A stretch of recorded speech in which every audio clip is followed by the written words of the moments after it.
Jadi eh, pernyataan kita di awal itu mengenai penculikan, penyiksaan, dan pembunuhan atau pembantaian itu, keterangan awal kita berani menyatakan begitu, itu adalah berdasarkan keterangan dari saksi-saksi kita sendiri, ya. Waktu itu kita belum melakukan investigasi karena ini keterangan awal. Kita tanya para laskar yang melakukan pengawalan, karena sesungguhnya yang melakukan pengawalan itu bukan cuma 6, tetapi ada itu kan satu mobil 6 itu, tetapi ada 3 mobil lain yang mengawal.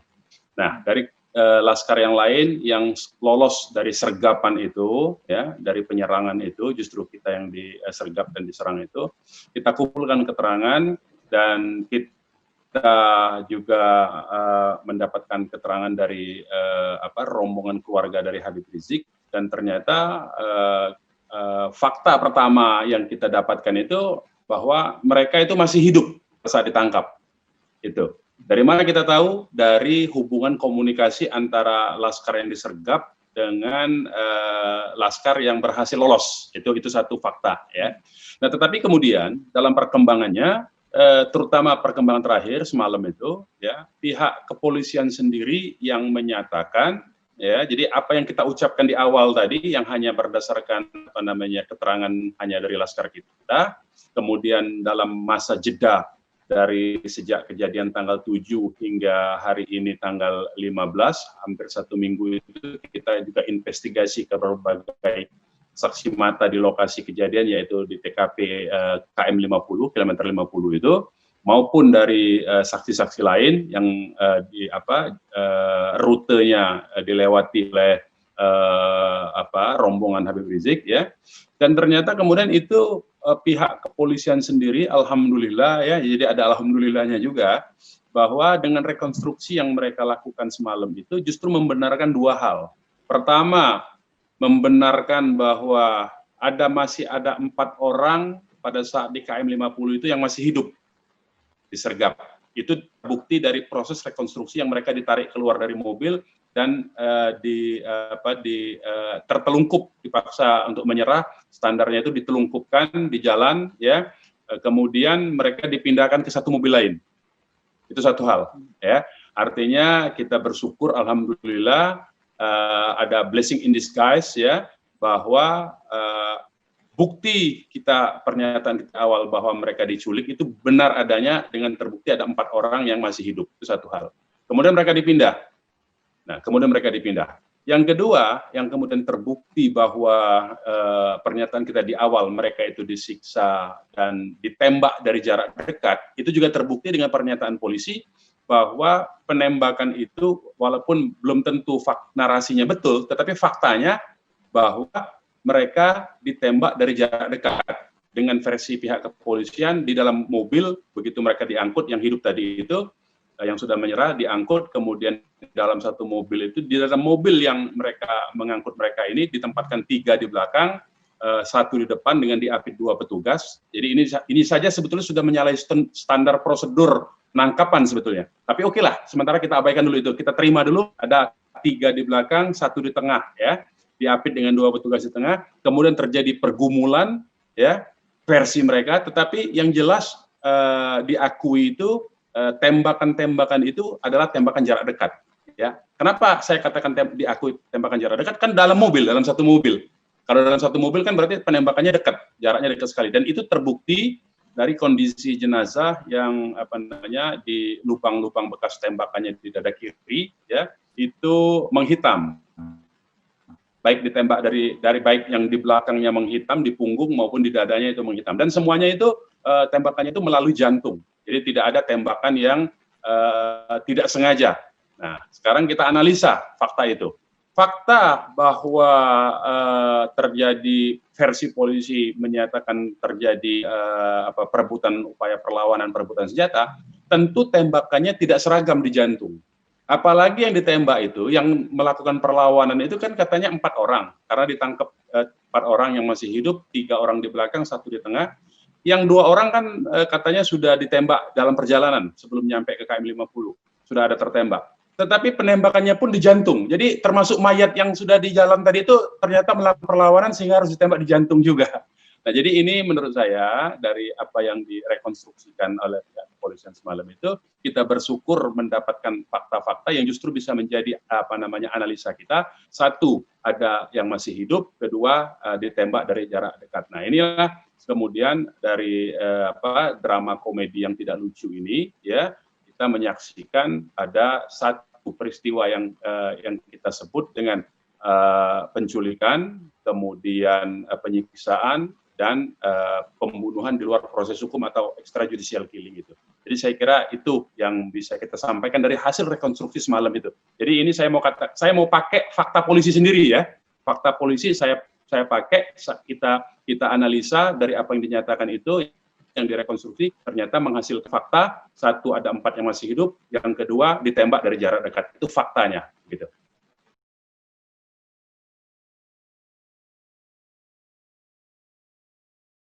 Kalau dalam konsep hak asasi manusia, saat itu adalah bentuk upaya yang menyakiti baik fisik maupun psikis dalam rangka untuk memperoleh informasi dari pihak yang disakiti itu.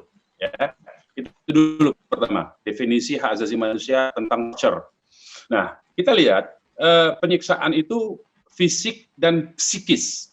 Ada 4 orang ditarik dengan paksa, disuruh telungkup, diinjak kepalanya, menurut keterangan dari saksi mata di situ ya, kepalanya diinjak, kemudian terus ditanyai sesuatu, ya, dilontarkan pertanyaan, lebih kurang itu ada jeda 3 menit sejak mereka ditarik keluar dari mobil, dipaksa telungkup, ya, ada komunikasi dalam rangka menggali informasi sambil menunggu sesuatu, ya, dan kemudian dalam jangka waktu 30 menit ada sepertinya seorang pimpinan dari penyergap ini kemudian memerintahkan memindahkan ke satu mobil, ya.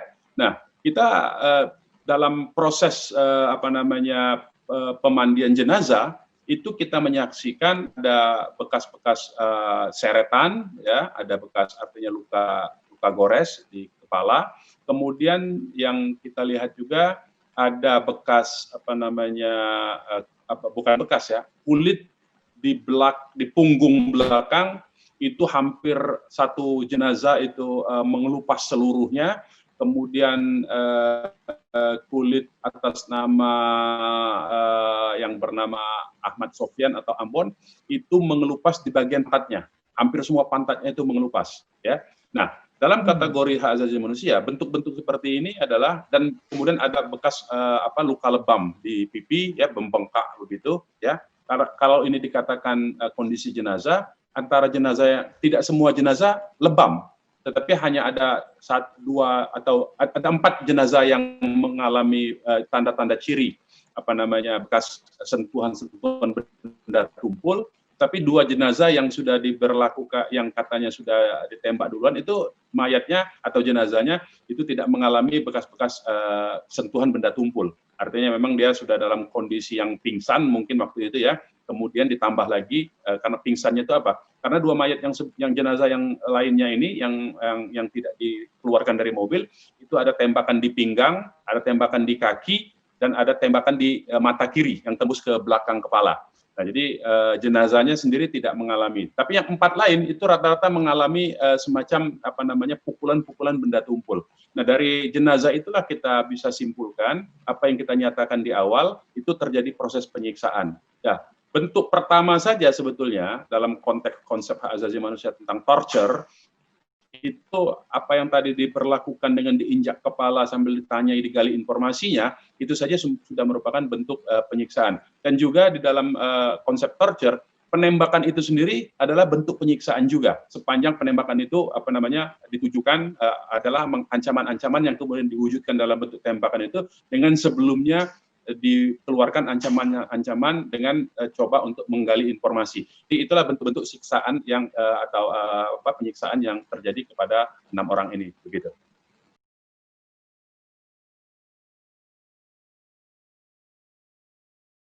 Sarana hukum yang tersedia, ya, dalam konteks pelanggaran hak asasi manusia itu sarana hukum yang tersedia itu ada 2. diatur dalam dua undang-undang, yaitu Undang-Undang Nomor 39 Tahun 1999 dan Undang-Undang Nomor 26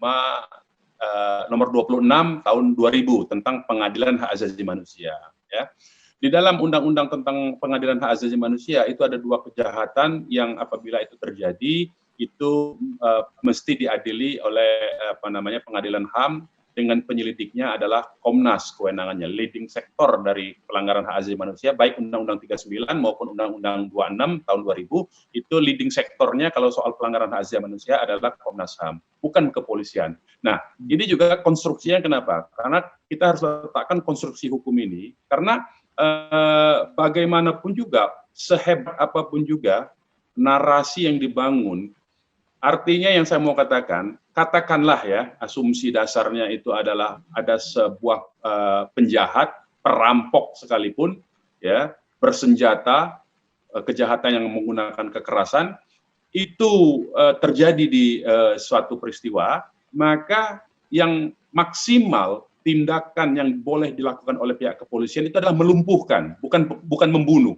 Kecuali kalau nyawa petugasnya terancam atau nyawa pihak lain terancam, itu baru diperkenankan untuk mengambil tindakan yang sifatnya lebih dari sekedar pelumpuhan. Yang dimaksud dengan pelumpuhan itu adalah membuat mereka tidak mampu melakukan tindakan apapun pada saat itu, ya, baik itu ditembak kaki, ya, tetapi di pelumpuhan itu tujuannya adalah membawa si penjahat ini untuk ke proses pengadilan. Itu mandat dari seorang penegak hukum, ya, kecuali tadi dua hal, si penjahatnya artinya mengancam dengan pisau pihak lain atau menguber-uber pihak lain dengan senjata tajam atau memiliki senjata api ke arah korban atau ke arah petugas, baru diperkenankan menembak.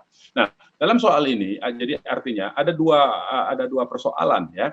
Satu, mekanisme hukum, konstruksi hukumnya itu adalah konstruksi hukum pelanggaran hak asasi manusia. Karena itu, Komnas HAM lah lembaga negara yang paling berwenang untuk menyelidiki peristiwa ini, bukan kepolisian. Karena apa? Konstruksi hukum kepolisian yang kerangka yang digunakan, dasar hukum yang digunakan untuk melakukan proses rekonstruksi itu adalah pasal 170. Pasal 170 ini, kalau dari panggilan ini kita bisa lihat, ya, karena kita dapat panggilan yang beredar terhadap seorang wartawan juga bernama Edi Mulyadi yang memberitakan dari lokasi kejadian di KM 50 itu, panggilannya, pasalnya itu pasal 170. Pasal 170 itu di mana seseorang secara beramai-ramai melakukan kekerasan bersama-sama, ya, secara bersama-sama melakukan tindak kekerasan. Artinya kalau dalam bahasa sehari-hari itu pengeroyokan. Artinya yang dianggap pengeroyokan itu 4 orang mengeroyok petugas. Nah, kan? Jadi kalau kita lihat, mereka dianggap sebagai pelaku sehingga mereka disidik, ya, dilakukan penyidikan dengan direkonstruksi dengan pasal 170 dengan saksi seorang wartawan yang memberitakan. Di sini saja sudah aneh sebetulnya kalau itu diserahkan ke polisian. Kenapa? Hukum acara pidana kita maupun KUHP di buku ke-1, ya, kalau orang pelaku kejahatan itu sudah meninggal, maka otomatis proses hukumnya gugur, nggak bisa diteruskan. Nah, inilah keanehannya. Kenapa? Katakanlah dia pelaku, kita pakai logika, mereka pelaku, tapi kan sudah tewas semua tuh namanya, gugur dong tindak pidananya, nggak bisa dipakai. Apalagi memanggil wartawan untuk menjadi saksi dan memanggil keluarga untuk menjadi saksi. Kan tidak ada kaitan. Karena yang boleh disidik itu, jadi kita edukasi nih masyarakat, ya, yang boleh disidik itu adalah orang yang boleh disidik itu, yang boleh dipanggil sebagai saksi, orang yang melihat sendiri, mendengar sendiri, dan mengetahui kejadian peristiwa itu di tempat kejadian, melihat dengan mata kepala sendiri, mendengar sendiri, atau mengetahui kejadian itu. Jadi bukan orang yang memberitakan.